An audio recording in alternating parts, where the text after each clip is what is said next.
These are my family cruise top tips, my fantastic 4 essentials that you can buy before you go on a cruise. We recently went on a cruise and I found these items very useful to have. They didn't cost a lot and made our life easier. Number 1, Post-it notes. These are a great way of leaving notes for your cabin steward. We asked for our mini fridge to be emptied, so we didn't get charged for the mini bar.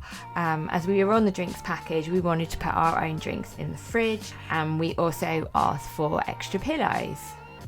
Number 2, highlighter pens. Each night your cabin steward will deliver a daily planner for the next day, and now this has all the activities and events on that are going on around the ship.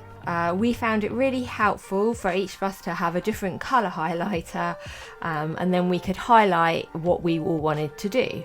Number 3, cruise pass lanyards. Now we found these invaluable, especially for the kids. Your cruise card comes with a punch hole, so we could attach this direct to the card. Number 4, magnetic hooks. Now we went on an MSC ship and the cabin walls are magnetic. I ordered these hooks off Amazon for extra hanging space. They were perfect for the lanyards and could hold a hoodie. If they're anything heavier than that, then they did slide down the wall.